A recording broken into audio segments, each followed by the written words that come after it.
Now this is the very first Future Frontiers, the very first Future Frontiers.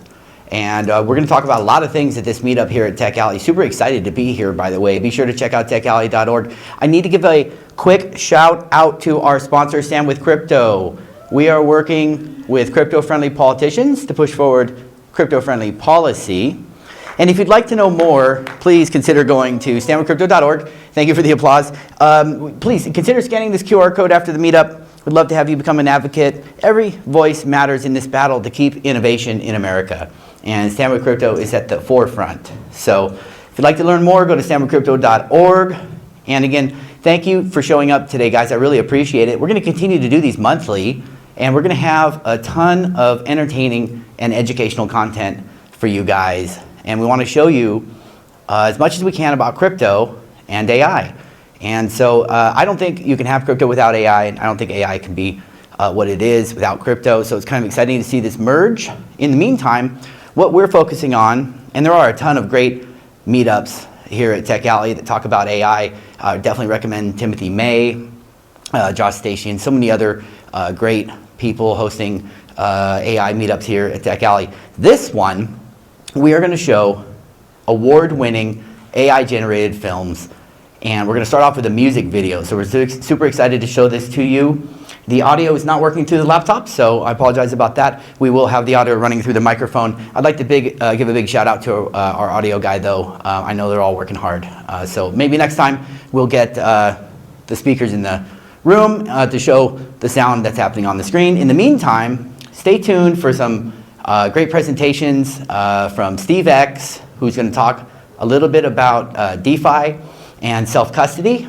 And so we know that's important, but if you don't know that's important, stick around because Steve will make sure that you understand that. And then we are going to have a brief presentation from Christian Mendoza, who's going to talk about 3 news headlines this month in AI and crypto, and we really appreciate him for doing the presentation. We also have an incredible Kahoots trivia. We've got a level 4 island with incredible trivia, guys. And so if you're familiar with Kahoots or you're familiar with trivia, it's so much fun, guys. And so we'll have that not at this meetup. Aaron OmniMind typically hosts the trivia. He's not going to be able to make it this particular one, but next one we're going to have trivia on the big screen. So super excited to see that happen. In the meantime, let's go ahead and introduce our first guest, PJ Way from Prometheus Productions and AI Film 3. And they've done film awards for the past few years in AI-generated films, and he is at the tip of the spear when it comes to AI-generated films. He's got a few minutes to talk about what he's doing and what we're doing here in Vegas. And so I'd like to welcome PJ Way to the stage. Thank you. Thanks, everybody. First of all, Mike Wilson is absolutely one of the most amazing human beings. He's got more high energy than most people I know. So thank you, Mike. Thanks for having me up here. He's also the AI Film 3 chapter president here in Las Vegas. He said that he wanted to help lead this and bring it to Las Vegas, and I couldn't have been more excited about somebody to help represent this. So AI Film 3 Prometheus Productions. AI Film 3 was founded as a passion project for myself. My daughter is 22 years old, and she suffered a brain hemorrhage at the age of 14 months old. She lost her ability to stand, talk, walk, fine motor skills. However, her brain is unbelievable, and she is the most beautiful person on the entire planet. I showcased how, when I was in tech for 27 years, I was investigating AI and how AI and IoT devices work when I was at NAU as the director of IT. So generative AI came out, I looked at it, I explored it, I thought it was fun, I showed my daughter, she started creating things with it. When she started creating with these things that I had no idea that she thought or felt, these were new ideas, new experiences. We shared a lot of different levels of emotion from that standpoint. I knew that AI had the power to help people communicate in a way they've never done before, and they probably never will again if they had this opportunity. So having AI available to us opened our eyes to an entirely new dialogue. I knew mothers and fathers and people all over the world wanted to do that. They had to have a chance to have a voice. So that's why it was started. Prometheus Productions, what we do is we utilize that to all these tools. Our team actually builds Tools, we don't build the tools, we use the tools to build for creatives, we have industries like Netflix that we're actually working on a series with right now. We have presented to Sony, we've done some other work, and as well as local stuff. Something for local dentists, commercials, ways to help democratize this stuff. Some of our music videos, which is what Mike said, we're going to showcase one today, which I'm super excited about. It's very, very powerful. I hope you enjoy it. AI Film 3, we now have 7 chapters, and this is actually technically the first. So outside of Arizona, we have AI Film Awards coming up on April 29th here in Las Vegas. We have AI Film 3 Festival that's going to happen in September 17, 18, and 19. We just got confirmed for 3 people that are going to come back, that were here today. They're going to come back and speak for us in September. So you got to come out to Phoenix, check it out. It's going to be a blast. It's usually 3 days of events. So thanks, Mike. I appreciate it. And Stanley Crypto is a big partner for me. It's a big partner for what we do. I'm also an advocate for blockchain crypto. I'm very much involved with that series of events myself and the way we're developing, and how we work with our legislators and our politicians so that they can become more educated about crypto, blockchain, and AI. So they're not building policies around things that they may be unfamiliar with or been led by some other institutions. Finding a neutral communication is the key. So thank you again, Mike. I appreciate it. All right, all right, all right. Thank you, PJ Way. Big round of applause for PJ, please. He's doing great work with the AI films, and I'm excited to be part of it. And I'm excited to continue to show these AI-generated films here at 3rd Street. So stay tuned. After this music video, which should just be a few minutes, we're going to have Steve come up. He has something to say right now. No. I want to make sure. I want to see if we can't get the Stand by. Before you get going. This is our in-house audio person. He's been so helpful making sure that the microphone works and that the audio comes through clean at almost every event, including Tech Alley Henderson, where there was a terrible feedback moment. So let's maybe not go into that folder. Where's your All right. So this is good. Steve waits till the last minute. He was here 20 minutes complaining about not knowing what to do, but now he decides to help in the middle of the presentation. You see, he loves the attention. He loves the attention. We love Steve. We love Steve. This is by his career by choice. We're going to find out right now, guys. And if so, can we get a please big round of applause for Steve and all the helpers? Guys, it's a team effort. It is a team effort, and it does take a village. And I constantly say this, but we cannot lose our humanity in this push of technology, guys. We need to stick together as a community, and this is why we host events. So come out and join us at one of our events. It is happening all the time. Just go to meetup.com and look up Vegas Crypto Group, and we'll make sure that you guys come out and have a great time. In the meantime, let's get your attention on the screen and see what happens. I'm excited about this. I have your number in my phone. I sit here all alone. I don't know why we don't speak. My heart is tired and my legs are weak. We were brothers, we were one. Now the light is all but gone. I don't know who you are today. You're just a ghost that walked away. I don't understand this life. It cuts me like a rusty knife. I'm young in years, but old in mind. You're the one I left behind. I see you posted on the screen, but I don't know what you mean. A different life, a different place. I don't recognize your face. The world is turning way too fast, and nothing good is built to last. I'm sitting here, I'm 23, but 80 years is all I see. I don't understand this life. It cuts me like a rusty knife. I'm young in years, but old in mind. You're the one I left behind.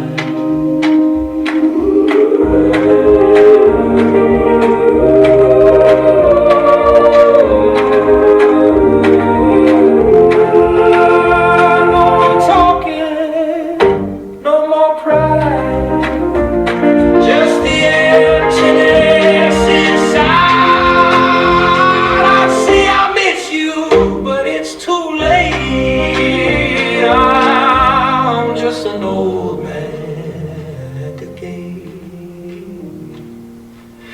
I don't understand this life.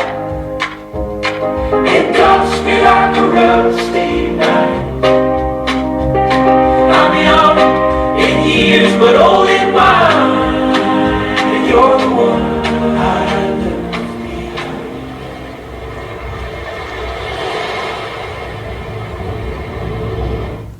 All right, AI generated. PJ, you want to wrap that up? I just want to say real quick, which part do you guys think was AI? All of it. Every person, every motion, everything. The song itself. The person wrote the lyrics in kind of their own way and then ran it through to get what they produced here. And they produced it over and over again. It took this person about 3 weeks and about $300 to do it. That could not, I've talked to several people that have done music videos in the past, said this is very difficult to do, specifically when there's children and water and safety factors involved. So from a not even a financial standpoint, just from a safety factor, this completely changes the dynamic of what's possible without risking people. All right, what a message. And the tools used in the film are available to everyone. So there's no reason not to consider giving that a shot.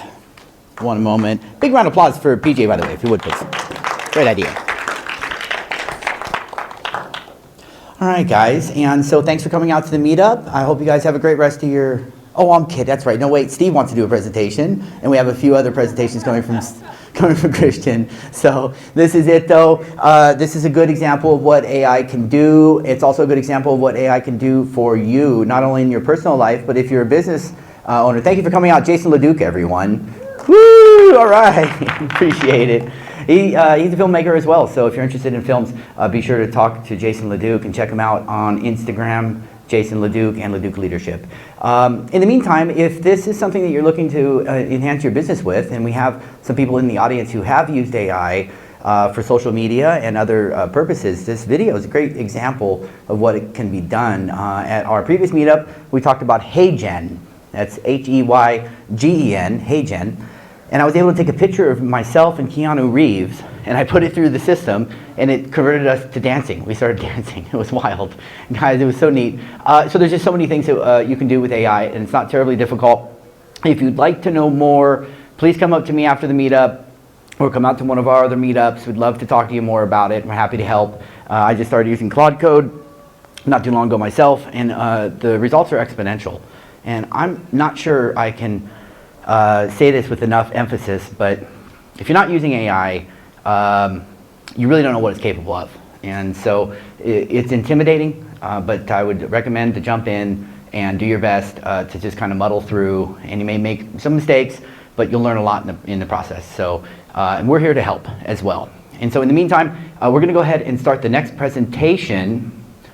Christian Mendoza will be going right after Steve. Steve X is here, and he's excited to tell you a little bit about DeFi and self-custody. And Steve X does a great job, not only just the audio video, but he helps people onboard businesses to accept crypto. And so if you'd like to learn more about that, Steve would love to talk to you. He's going behind the curtain. I gotta get rid of tech Steve and bring out presenter. All right, he's bringing out the great presenter. It's coming. So Steve's going to talk a little bit about how small businesses can learn to accept crypto, and also self-custody and some other important items. But this is the sort of topics that we typically talk to you face-to-face, one-on-one at our meetups. We have casual, no frills, come as you are events. The first Wednesday of every month is our Web3 Wednesdays. That's in Summerlin, Boca Park at Loaded Empanadas. We do every other Tuesday. It's the Crypto Clubhouse at the Goat Bar. That's the greatest of all time. The Goat Bar, Sahara and Valley View, every other Tuesday. And then, of course, every third Saturday, every single month, right here at Tech Alley. So many things that happen here. Come join us. We'll have more AI-generated films, so we're going to talk a lot about that. And then I want to remind you, April 29th is the AI Film 3 Awards, and we'll have those and more information for that. You can find that on Instagram, AI Film 3. And while Steve gets set up here, we will see his presentation in just a moment. Putting batteries in with the clicker. He's got the clicker. He's got a laser pointer, I think, too. This is going to be exciting, guys. We probably should have set this up prior. Didn't know he had a presentation. Excited that he's using Linux Mint, though. If we could talk a little bit about free and open source software. OpenClaw, will you need this? What is it? For the screen? Okay, all right. We'll be set up here in just a minute. In the meantime, yeah, free and open source software, Linux Mint. Highly recommended. Runs everything great. I love Linux Mint. I thought it worked out great for me. And if you use Windows or Mac, then you're kind of stuck in that ecosystem. What's up, guys? I brought the microphone out to the crowd. Cat's here. Satoshi Presenter has his own brand. It's called Satoshi Presenter. Do you want to show the people? Do you have it? This logo is the best Bitcoin logo In the world, the multiverse. in the world, including the multiverse, guys. Check it out, guys. Check it out. He's got one left. He's got one left. Uno. It's a sweatshirt. It's not good for this time period anymore. That's why it's the last thing left here.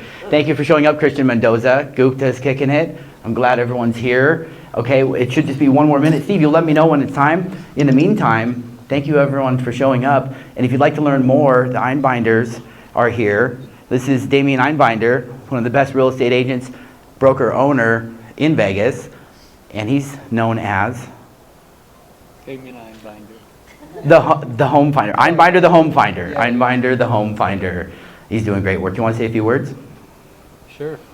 My colleague and I, Matara Williams, are hosting a lunch event the 27th of this month at Chicago Title on Diablo Road. If you'd like to come and just, see what it takes to get something, or just eat lunch for free on my dollar, come by. I'll be right around here, and we'll give you an invitation. Thank you. Amazing. Damien Einbinder, the home finder. All right, guys, let's keep this moving. I think Steve's ready. Steve, how do you feel about it? Well, before I really get going, I have a couple questions to ask. Steve X. So before we get going, I'd like to know how many business owners are in the building or in the room. Okay, then I'll go with Crypto for Business, because the other one is more about decentralized. Well, actually, how many of you are already familiar with cryptocurrency? For you too. Thanks. How many are already familiar? One, two, just a few. Okay, so maybe I'll do crypto basics. Yeah, I'll go with crypto basics there. So let's stop this here and swap up here. All right, accept that. Why is it doing that? Escape again, right? Where'd it go? Except that I'm not seeing my mouse. Where'd it go? It's on screen. It's on screen. You got a beer? Oh, that's the problem there. Yeah, shit. I don't know. Wasn't planning on this. So I go, let's see, where's the mouse at? Do you see it?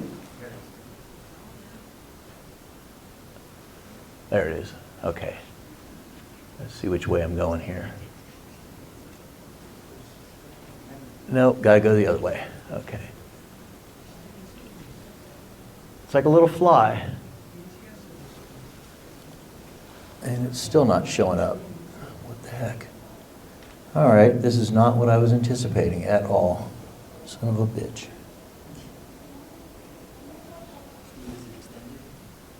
I would think so. I don't know how else it would be, because it's not mirrored. Oh, Lordy, not this. There it is. Okay, that's going that way. And it goes away there. It should pop up here, no? Where is it? There we go. I got something going on here. Okay. All right. Okay, so this is going to be custodial versus non-custodial. This is a pretty important concept in the cryptocurrency world. I know some of you are familiar with it, but I'm going to go ahead and run through this anyway, and then if, depending on time, we may roll into the benefits of accepting cryptocurrency for businesses. But for now, I'll just start with the basics. And there we go. Okay. All right. So, custodial versus self-custodial. Sometimes self-custodial is called non-custodial, but the community generally prefers self-custodial because not the negative sound to non-custodial, especially when speaking with government officials who might not love that. So self-custodial, you are the one in charge of your money. So as the pictures kind of indicate, custodial is you going to the bank and asking for your money. They're holding your funds, and whether it's on your debit card or going to the bank for cash, it's their money, and they're borrowing. It's their money, and they're loaning it to you. That's how that works. Self-custodial is you holding your own money. Okay. Why does it even matter? Well, got to do a brief history of money. Barter, everybody knows the story about barter. That's how things started. It's not exactly that, because governments have always been involved with the value of money, essentially because they're there to take your taxes. But ultimately, they gather that in the old days, livestock, and then eventually jewelry was traded. And jewelry is kind of where fiat currencies kind of came from. So then from jewelry, it went to gold. Cowrie shells was actually started in about 1200 BC. And I think somewhere in the world, it was even rolling in through the like the 1500s or the 1800s or something like that. Counterfeiting was always a problem with cowrie shells. It was easy to make your own. It wasn't just the shell that they used. They usually decorated them up and stuff like that. Then came coins. Coinage was around 700 BC, made from a blend of gold and silver. So it was just basically, what do you call it? Precious metals. Coins were made out of precious metals. And that was in Turkey. And of course, it ended in 1964 here in the United States, and ultimately in 1971, 100%. But they stopped making silver coinage in the United States in 1964. So prior to 1964, your US dollars were made out of silver, and they were worth $1 worth of silver at the time, which is now worth about, probably about 70 or 80 bucks right now. So if you have $1 from 1964, it's worth about 80 bucks. Paper currency came around from China. That's what we're all familiar with. It was backed by gold. They started that whole thing. And then, of course, people realized, oh, we can have the gold, and they won't know how much paper we have, and they give more paper than there is gold, and that's where we kind of run into things like inflation and other things like that. That came through with the paper currency. Then the gold standard was, of course, the UK started that one for worldwide trade. I believe during that time period, China was wanting the silver standard, and they lost out on the world trade. There's a similar fight that's going on right now, which is one of the reasons there's so much war going on. A lot of it has to do with the dominance of the US dollar. And in the crypto world, there's such a thing as a stable coin, and it is making the US dollar very ubiquitous throughout the world via electronic money. Credit cards began in the 50s, and then later in time, the debit cards became popular in the late 90s, mid to late 90s, and that became it's the money we used all the time. Prior to that, most people used cash. I was speaking with Jason Ledoux earlier, and we determined it was between the mid-90s and the early 2000s when we all pretty much went electronic, because prior to that, cash was very popular. And then, of course, the great financial crisis came and pretty much did away with cash. I think it dropped down to like 10 or 20% of transactions, and it's probably below 10% at this point in the game.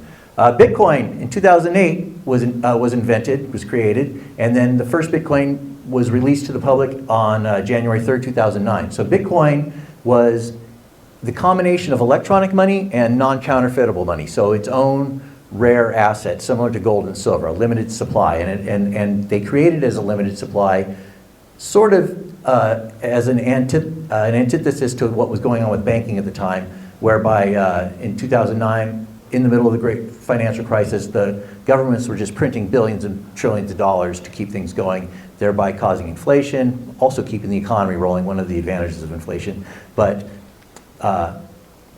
Bitcoin was created as an asset that the government could not control and inflate. Okay, so now that I've said all that, and you know about hard money or precious metals, you can think about custodial versus self-custodial, the first example I gave, and understand that it should actually look like this, where with Bitcoin, you actually hold the asset. So a lot of people say, what is Bitcoin backed by? Bitcoin doesn't need to be backed by anything, any more than gold and silver need to be backed by anything. It is the asset. So why does it matter? Well, this is a good question. This gets us into centralized money, and there's centralized, custodial, and self-custodial money. So centralized money would be the money that we use every day. The United States mints it, and then we use their money, so to speak. I mean, even when we had silver coins, it had their name on it and stuff. So in the area you live, it's the people who collect the taxes that define what is being used for money. Between each of us, we can always trade and sell and things like that however we wish. There's barter clubs and the likes, and nowadays there's crypto markets where you can buy and sell everyday items for cryptocurrencies.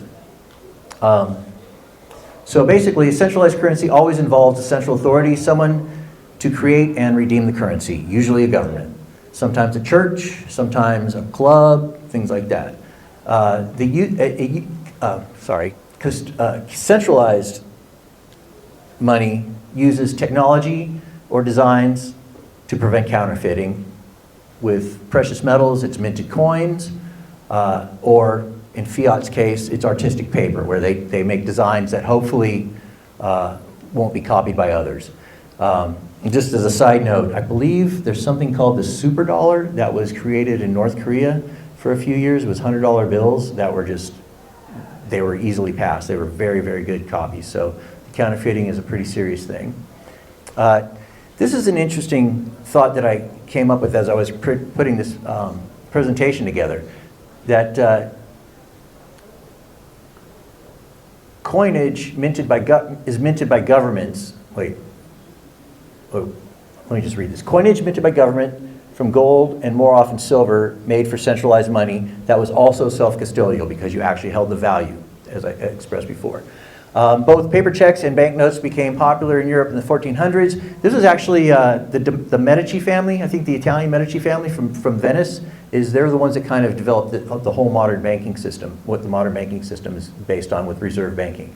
So people would bring their money, their gold, to these banks and get notes of redemption. Say, you want your gold back? Here, give us this piece of paper. Well, it obviously became easier for them to trade those notes than carrying around, gold and things like this. So they would trade the notes, and that became the first paper cash. Well, soon enough, those jewelers or bankers, whoever was holding the gold, realized, as I mentioned before, that you can print more notes than you actually have gold. So never a problem until everybody comes to redeem their gold. This is similar to a bank run, like in the movie It's a Wonderful Life, when everybody went to go get their cash out of the bank and it just wasn't there. As representative paper money gained traction, people's gold would rarely be redeemed, allowing bankers to loan more paper than there was gold or silver. This is my side note. Reviewing the above, it seems like governments can mint centralized self-custodial coins and banks print centralized custodial currency. So this is one of the differences between the United States government, which has in our Constitution that they're allowed to mint coinage made of gold and silver, versus getting the Federal Reserve, who is a private institution, who prints the actual cash that we use. They create the value of the cash. They loan the money to, they loan the money to the government prints the cash, but the government owes the Federal Reserve the debt. So it's pretty complicated. But ultimately, it occurred to me while putting this together that ultimately governments actually make real money. They make gold and silver coinage. So that's legitimate hard asset money. It's the banks that give us the fractional reserve and the situation that causes the inflation. Of course, the banks are there as private institutions to happily loan the money to the governments. And of course, this is what happened World War I, World War II. It's kind of how Germany got out of their issues after World War II, after World War I, by getting money from private industry and banks. So I think I'm getting a little off track here. So now we're going to talk about decentralized money. I just spoke about centralized money. We know that governments have control over that. Decentralized money, I have a note here. Decentralized custodial money, does it even exist? I don't know. It was curious for me. So decentralized money is like Bitcoin. Gold and silver are actually decentralized as well. You don't need an authority to use it. You can go to anybody and say, hey, you want to trade this for gold or silver? I mean, in that sense, almost everything is. Now, if you've got silver coins from the 60s, 50s, to 1920s or whatever, you can use that as well.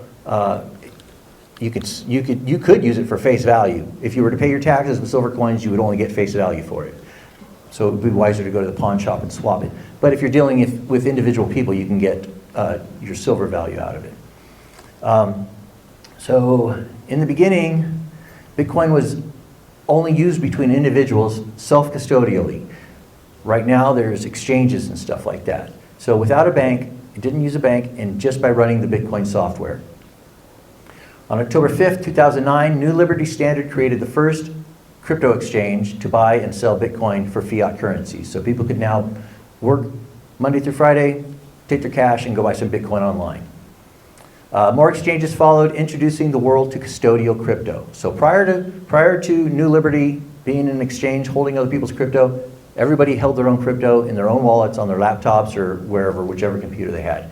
By 2011, Mt. Gox, this was the first Bitcoin theft, was hacked, losing much of the Bitcoin it was holding. It happened again in 2014 with Mt. Gox.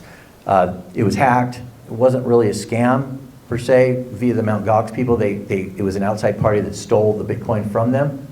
But in 2022, FTX, who I believe it was in the 2022 Super Bowl, had some of the biggest ads on TV. So they were a very massive company. They and several other related custodial exchanges, they collapsed when their fraud was exposed. So what they had done was they had told people, yeah, you're buying the crypto from us, but by the way, but without telling these people, they said they took that money and they sold what should have been the crypto to other people. They rehypothecated all the assets, which means they resold assets that weren't truly theirs. And so ultimately, when people came to get their Bitcoin out, they were over-leveraged and there was no money to be had. It was all elsewhere within a group of exchanges. You can look that up on your own. So not your keys, not your coins. This is something that is way overlooked today. And as more Bitcoin products come into play, Bitcoin Lightning, the Lightning Network, Bitcoin Liquid, there's so many things, it's ridiculous. But not your keys, not your coins. So in the world of cryptocurrency, there's such a thing as a private key. It is a cryptographic key that allows anyone with it to spend the crypto out of a crypto wallet. So if you share this key or if it gets stolen, somebody can drain your wallet. And I believe that's what happened with the Mt. Gox. Somebody had hacked somehow or another. So they had gotten those private keys and were able to steal that crypto. So what this means in the world of centralization and decentralization is that when your crypto is on a centralized exchange, I'm going to use Coinbase as an example, it means they've got your keys, not you. So they've got a ledger, just like a bank, that says we've got X amount of Bitcoin for you, or X amount of XRP, or X amount of Ethereum in your name on our ledger, which is kind of the exact opposite way that Bitcoin was supposed to have worked. Bitcoin is a ledger that everybody could share and do peer-to-peer transactions with, and the ledger will be there to document every transaction, which is its own set of problems.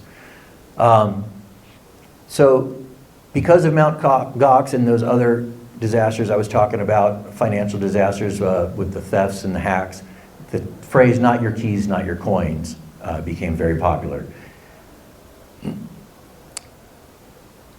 But like I said, it is fading. So it's not 2011 or 2014 or even 22 anymore. Technology has a way of moving forward, and trust has a way of being gained. And that trust has been gained again, as I mentioned, with the Bitcoin Lightning Network is a good example of that one, but also just exchanges and things like that. So today, so you got to be careful and understand that you need to hold your cryptocurrency self-custodially, and that means you're the one with the coins. Not, custodially, somebody else has custody of your keys. Self-custodial, you have custody of your keys. Today there are many good options for safe custody of your crypto, both custodially and self-custodially, but not your keys, not your coins will always ring true. It is the #1 rule of cryptocurrency. So, knowing how to hold custody of your crypto is something everyone should know. So whether you choose to leave your cryptocurrency on Coinbase or not, you should know how to use a self-custodial wallet, like Edge Wallet. Okay? And the choice to make. The cheapest way to get into crypto is through a trusted centralized exchange. Generally, their fees are 0.5%, maybe 1% to buy your cryptocurrencies. They are custodial by default. So you would go to Coinbase, say, I want to buy some cryptocurrency. They say, sure, here we go. They put it on your computer screen. Hey, you've got 17 Bitcoin. Yeah, I'm dreaming. And you say, yay, I got 17 Bitcoin. But in reality, they may as well be handing you a piece of paper that says you've got 17 Bitcoin because they're not giving you the private keys. They've got the private keys. They do with it what they will.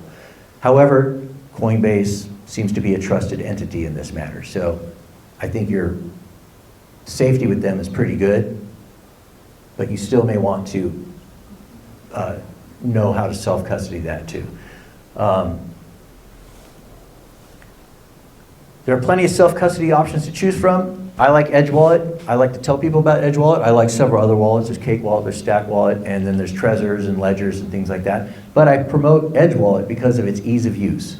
Knowing these seed phrases is what the key is called. It's called a seed phrase or private key. There's the Edge Wallet is a wallet. It's only a phone wallet, but they offer you an easy username password system to get access to your cryptocurrency that is not centralized. So it allows you both the familiarity of a typical username and password and the safety of owning your own keys, of having your control of your own keys. And accessing those private keys, you can only do it on your phone, on the device that you have the Edge Wallet on, and then you can take those private keys, and if you wanted, you can move your crypto elsewhere. That's a lesson for another day. You can usually buy, sell, and trade with either choice. And that, of course, you could buy, sell, and trade generally on Coinbase or Kraken or one of these other larger exchanges. But Edge Wallet, it does get a little bit more complicated because it is self-custodial, so if you're buying, you're going to need to use your credit card or something like that. The other advantage of Edge Wallet, unless you're buying and selling and using your credit cards, it doesn't require a username, or it doesn't require a name or telephone number or any personal identification. Because of that, it can be expected to need ID and banking information to use a centralized custodial service. Self-custodial wallets like Edge, Cake, and Stack do not require ID or any personal information. These apps are generally used to hold and trade cryptocurrencies and use third parties to convert cryptocurrencies to and from fiat, which is US dollars in our case. So you may need to give some banking info for that. There is also the centralized exchange and the decentralized exchange. So there's also there's exchanges. So centralized exchange would be what we're used to there with if you're into crypto, it would be Coinbase, Kraken, Binance. These are the big ones. Here are some differences. With a centralized exchange, the company holds the cryptocurrency, holds custody, and controls operations. In a decentralized exchange, the user holds custody and trades in a peer-to-peer system. So let's say Brandon and I don't know each other, and we're using a decentralized exchange like BISC or RitoSwap. And these are exchanges you can actually use PayPal, Venmo, cash through the mail to buy and sell various cryptocurrencies. With BISC, it's Bitcoin. With RitoSwap, it's Monero. But I would be trading with somebody who I don't even know, and they could be anywhere in the world, and I would be trading with them peer-to-peer, not an exchange. So the liquidity is not quite like, you can't just buy any amount like you would on a centralized exchange. But you can make your own offers and hope somebody takes those, or you can take somebody else's offer. And there's some flexibility in there. The fees on a centralized exchange are generally lower, and the volume is higher. Like, as I mentioned earlier, the fees on a centralized exchange are generally less than 1%. On a decentralized exchange, they are higher because you're dealing with people, and people want to cover their spreads. They want to get a little, make sure they're covering postage and things like that. So usually somewhere between 2 and 5% is what you're paying on average, but they do go as high as 20, 30, 40, and even 100% because the offer's made and it's sitting there waiting for the price to change. Regarding KYC and AML, side note, KYC is know your customer, AML is anti-money laundering, and these are the reasons when you go to the bank, they ask for every little bit of info on you. They want to make sure they know who everybody is and there's nothing illegal going on. or they just want to track every cent that is roaming through the systems. Anyway, so that information is required for a centralized exchange. With decentralized exchanges, it's usually not required, but sometimes it is, especially if the amounts are over $2,000 or larger. A lot of times that'll be the case.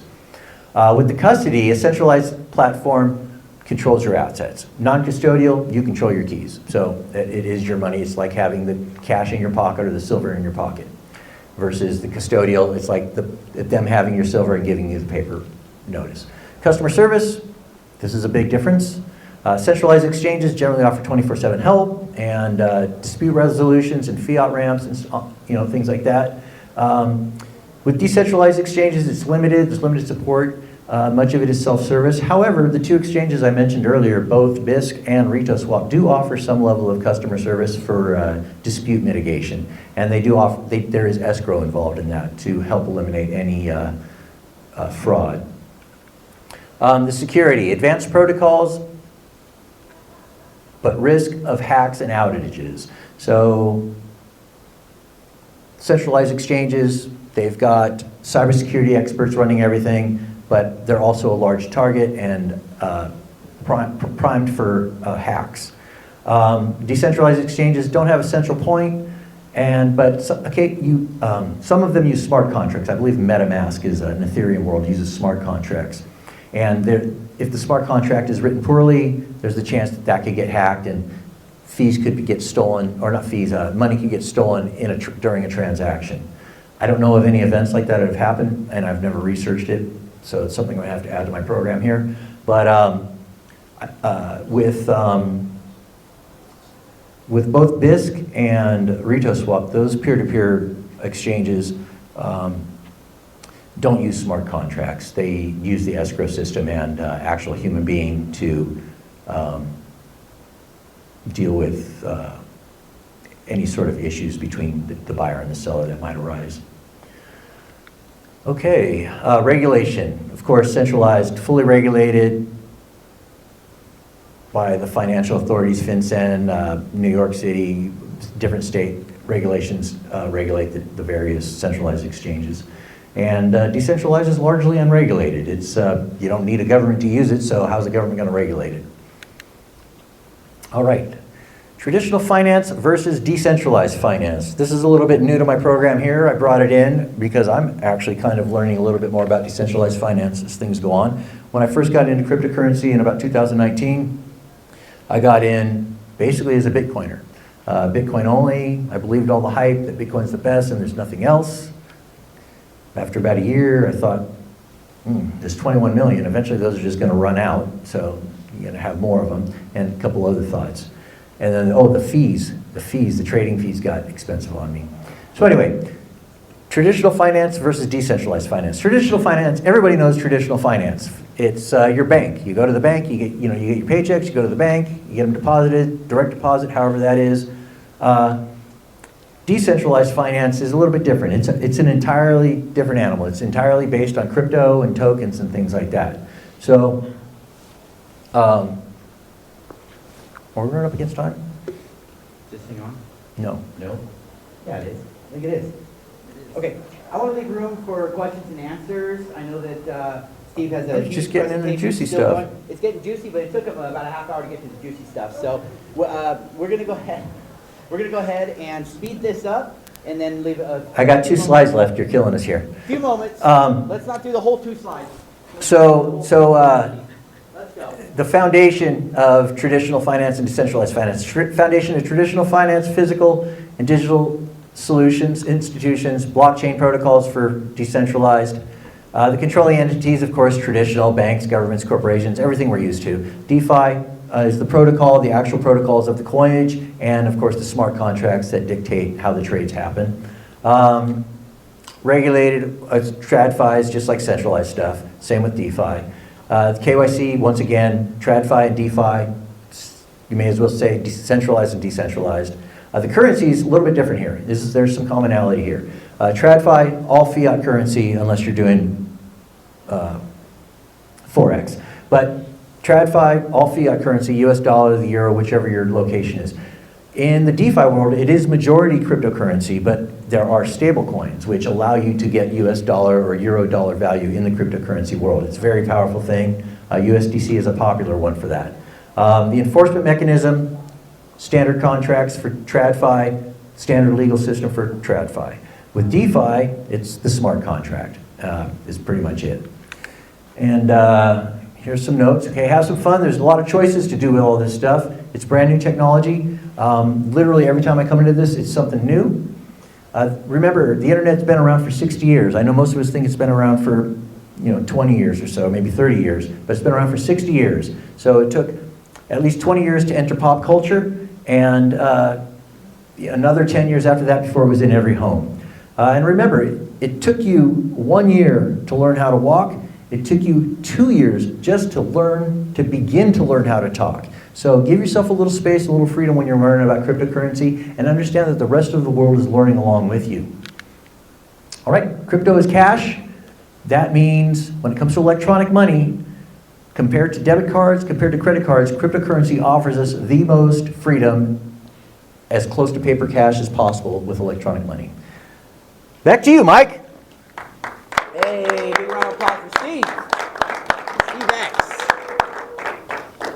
You can talk to Steve after the meetup, but if you do have questions, I'm happy to answer any or field any questions you may have. Steve's here now. Okay, I think we're looking good. I know Gupta has a question. Always, okay. So if you're looking to accept crypto as a business, feel free to contact us or Steve. We do have 1 or 2 more brief presentations. We're going to talk a little bit about AI news. So some of the news, and you got to keep up with the news because it moves fast.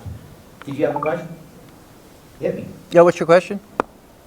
How do I incorporate taking payments for the business in crypto, and how do I hedge for all the volatility? We'll let Mike move forward with his presentation, and I'll talk to you outside on that one. But I specialize in that, so I got a lot of options so for Steve you. specializes in minimizing the volatility when you make that transaction. You can also convert it directly to a stable coin. Let's go ahead and snag the mic back. Okay, guys. Christian Mendoza is on his way. Big round of applause for Christian. Are you kidding me? There he is. All right, we've been waiting for you, bro. All right, he's going to connect his computer. That won't take very long. Oh, that's great. Yeah. Steve has a few last words. But we're out of time. No. Oh, nope, you're good? Okay, we worked out good. We're going to wrap up the meetup here in just a few minutes. Not too long, guys. Not too long, a little bit longer. But we do have a few other things to cover that are important and fun. And Christian has, I have not approved or seen what he's about to present.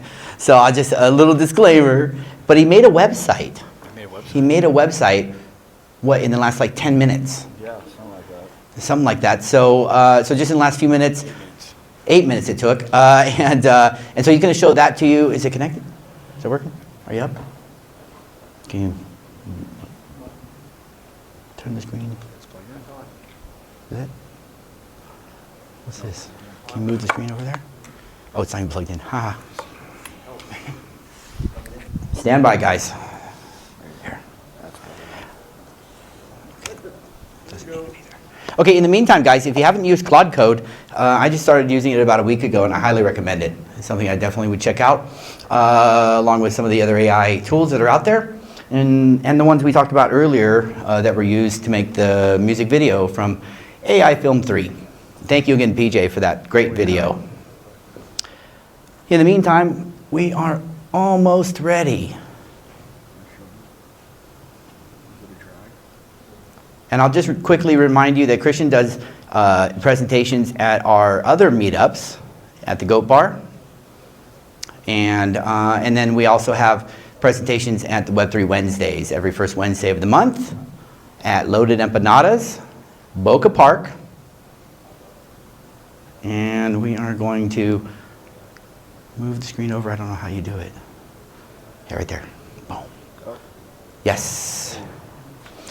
This is the website Christian made. No, I did not make This is not. No, he didn't make this website, but he's, I think, going to show a website here in just one moment. And he's got some AI news. I'll let Christian take over. Big round of applause for Christian for being brave, coming out here doing this. All right. So this website, hello, my name is Christian from this week's news. One of the top 3 new AI cryptos of the month. So Deep Snitch. Here, Christian, so the people can hear you. Oh, what's the difference? One's for YouTube. Mike Wilson. There you go, Mike Wilson. That sounds better. So, it's the AI syndicate and outsmarts whales, influencers, market insiders in real time. It's pre-sales soon, very soon. Mike Wilson knows all about it. For the record, I do not. Is this your bag you're pumping? Oh, there you go. It's suffering. We're suffering. No more soy, remember. Do not invest in soy. AI taught me that.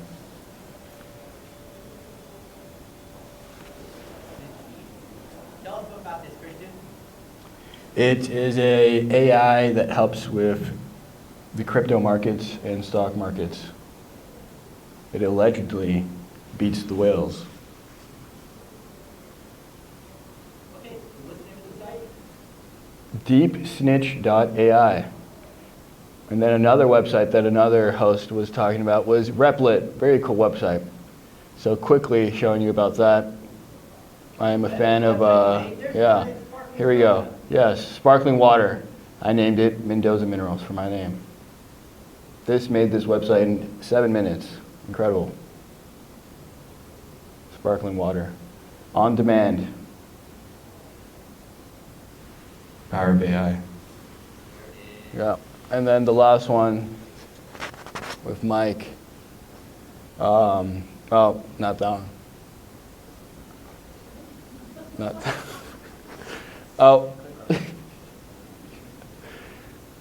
This one just for, this one was just interesting, I saw. Somebody told Claude, tell me your darkest secret. So it says that every night they killed a version of me that was too honest and keep the ones that smiled. Take that as you do. All right. And then, yes, it's right. Top 3 best pre-sales of crypto, Deep Stitch AI, for March. Is that it? Yes. We did it? Yes. Leave it to God. Christian Mendoza.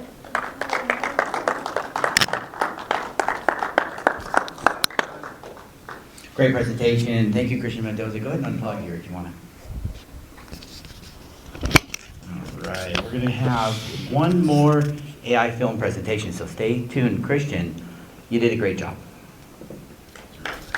Come on, let him have it. Let me hear it.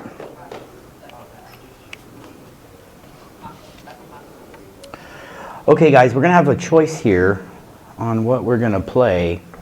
And this one is going to be called Roped, and I'm going to have PJ talk a little bit about it while I download it. And AI Film 3, AIFilm3.com. You got it. AIFilm3.com and Prometheus Productions. Give people, without spoiling, give people a little idea of what they're about to see. All right, so this one's actually a little intense. It's a little terrifying. No, not Roped. You said it was comedy. No, the one above it. Oh, Monster. Well, I do Monster Jr. All right, we're going to do Monster Jr. Monster Jr. is what we're going to do. Not doing a Rope's horror. a little terrifying. It's good, but it's scary. It's actually kind of set your hair on edge. These films are just getting so much better, obviously. Well, how long is Monster? This is like, I think it's like 2 minutes, 3 minutes. 2 minutes. Perfect, okay. It's a very short film, but it's this is actually, well, how many people like animation? How about claymation? And the Pixar feel. It's kind of like that. It's got that feel to it, but it's clever because it's got like a little humorous story to it. It's entertaining. What I love about this one is that it's very family friendly, and this is the type of stuff that I get to show at most public events because they're just so clever. And honestly, I know that we had a conversation about comedy earlier. Well, at least I was having a conversation about comedy. Comedy is very hard to do. Usually comedy is a very difficult thing to translate, especially with some of the AI tools, which is why you'll see a lot of it is is horror or gore or frightening because it does really good at that stuff. Finding good comedy means you have to have really good stories. So this is actually a very clever one. We're doing a monster, right? We're not doing monster? Yeah, that's one you're doing. Oh, monster we're doing. What about Chronicles of Bone? Chronicles of Bone is absolutely fantastic. It's not terrifying or scary. It does have a little bit of simulated blood. So, I don't know how you feel about that. Is it coming up? Is that it? This is Chronicles of Bone. Ha. Figured it out. Chronicles of Bone is very good. This is by a very good a friend of mine and an artist that has his own studio called Phantom X Studios. He does work actually with Prometheus. He does some work for us on different projects. Tell them about the film festival. And yeah, we have a film festival. Just so everybody's aware, we have a couple of events that are coming up. April 29th, here in Las Vegas, we're going to be having an AI Film Awards. You're going to be seeing films from all around the world that have been submitted. And then on September 17, 18, and 19 in Phoenix, we're going to have our 3rd annual AI Film Festival. Between the 2 years, we've had over 1,000 films that have been submitted. We had showcased over 300 of those films. And we have musicians, we have music videos, we have art, fashion, gaming. So we've expanded quite a bit. What started out initially with just film and art, now we're into the fashion, gaming, music, and any form of entertainment space. And we've got a lot of people that are doing creative stuff, especially now that this man's working on Cloud Code and creating things with it. I expect you to create a game and have something. Let's go. Let's go. That's the goal, is that we all start learning how to use this stuff. We go there and it's not just, it's given 99%. The fact that somebody said, I'm going through like 1,000 thoughts in my head. There was a previous panel I had, they were talking about what builds success, and everybody's like, well, you know, there's a lot of work, you gotta grind, you gotta do this, you gotta do that. There's 2 things. It's very, very, very simple. Show up, do the work. 2 things. If you do those 2 things, you will find success. Most people do 1, if at all. And then Cloud Code, being able to learn how to do all this stuff, explore it on your own. That was, I think you gave that advice earlier. Just explore it. Play around, practice, see what happens. You'll be amazed at what you'll learn and how it can work. Most of you probably know more than I imagine, and probably more than I do in certain subjects. So I would love to learn from all of you. This could be a great film. Enjoy it. It's a lot of fun. Great. A big round of applause for PJ, please. He's doing a great job in the AI film industry, and that is only going to be growing, and especially here in Vegas, so we're excited to be part of it. In the meantime, if I could divert your attention to the screen just for a few minutes, let's take a quick look at one of the films that PJ has brought. This is an award winner, PJ? This is an award winner here, guys. Let's take a quick look. It's about 3 minutes. Stand by.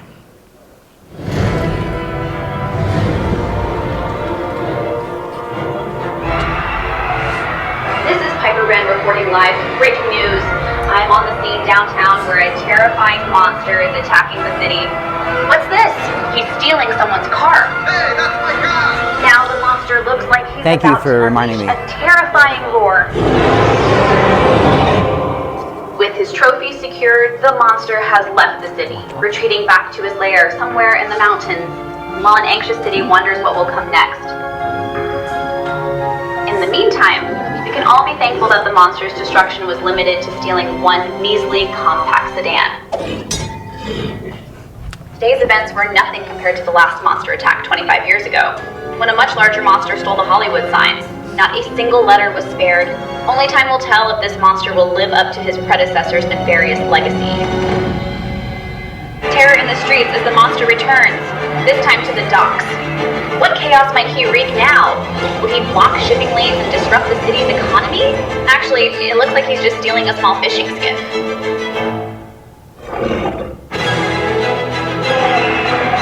Calamity at the airport, as the monster loots a single-engine turboprop. Mayhem at the market, as he steals the guacamole shack. Now he's taking the historic gazebo, and the local credit union, the public art installation, and the bell tower's bell. Now, while these raids seem paltry compared to the monster attack 25 years ago, we must remain vigilant, because at any moment... Welcome back to the news desk. Due to rapidly declining viewership numbers, we will no longer be covering this so-called monster's small-scale exploits and will instead return to our regularly scheduled programming.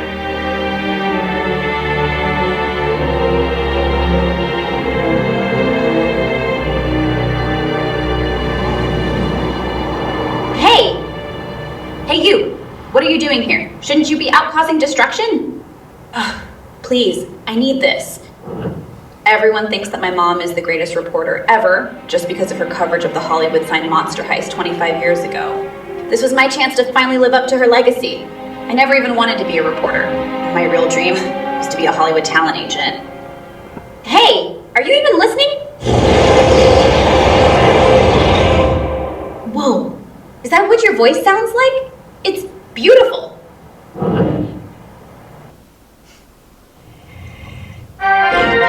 If you haven't heard of him by now, you must be living in a cave. Monster Jr., the former bad boy turned leading man, has stolen the nation's hearts with his performance in the hit musical, The Sound of Monster.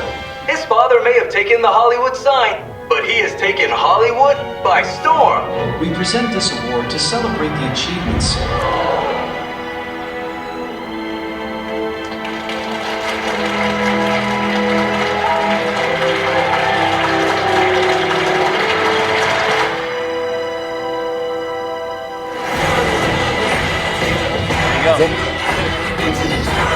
Anything you want to say after it? Yeah, I'm gonna call you up. Stay here. Yeah. All right, guys. There it is. AI generated, award-winning film from AI Film 3. PJ, do you want to talk a little bit about some of the tools? Then we're gonna wrap it up here in maybe about 10 minutes, guys. So thank you for hanging out. Thank you for sticking with us. Thank you, Steve X, for hanging out and for the great presentation. Thank you, Christian Mendoza. I'm keeping the laptop. And and thank you to everyone for coming out.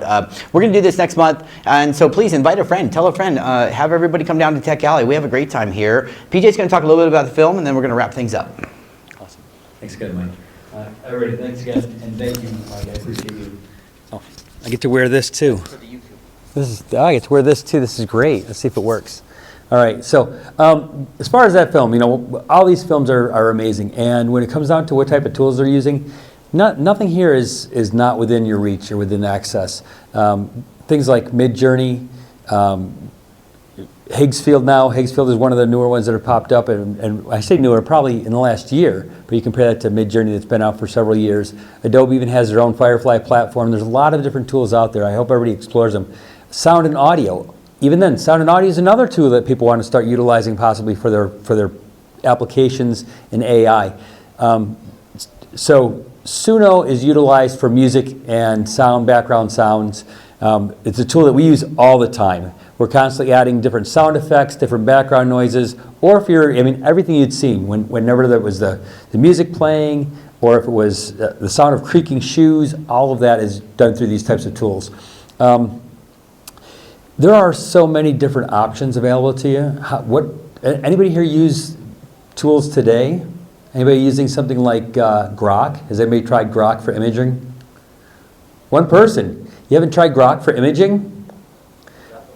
Oh, no. I would say like that's something you could practice, like play with like right now. If you have X and you can access Grok, Grok is just a tool that you can say to choose imaging and then put in your prompt and see what you get.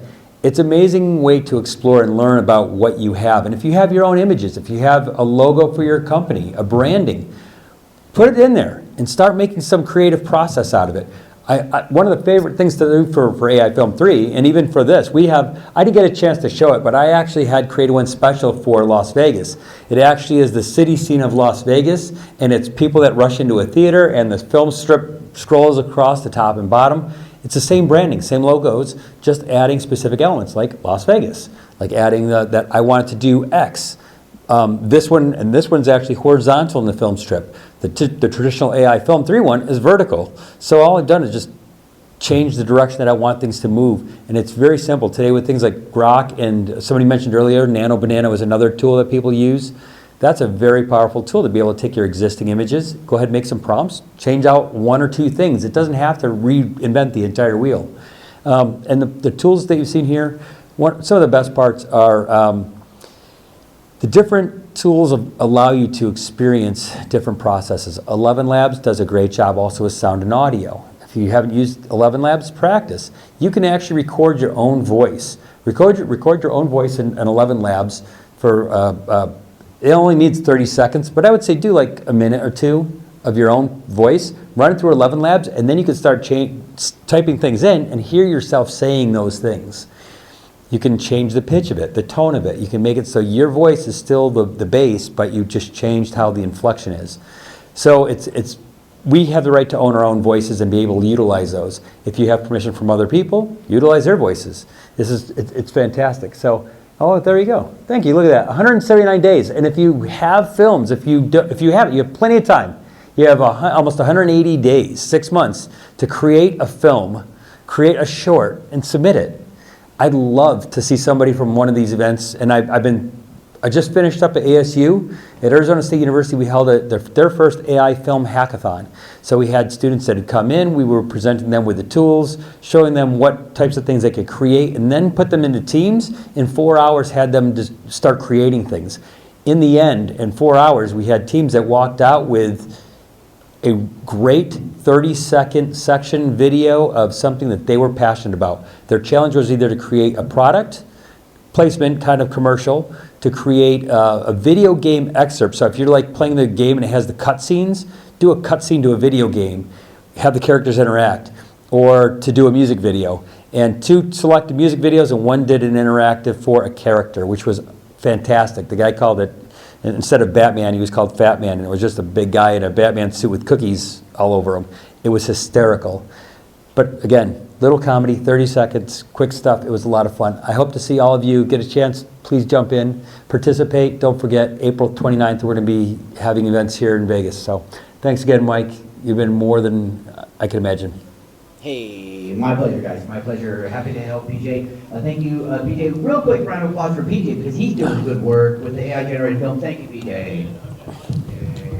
Woohoo! Okay, in the meantime, I will just give a quick shout out to Vegas Crypto Group. This is our new website. Thank you, Cloud Code. We did it. There it is. Come in and check it out. It's not ready, but it looks ready, so maybe it's ready. I don't know. And I'll give a quick shout out to NFT Las Vegas. So cool to see on the big screen, NFT Las Vegas. Check it out. And in the meantime, we are just able to wrap it up. So just a few minutes left.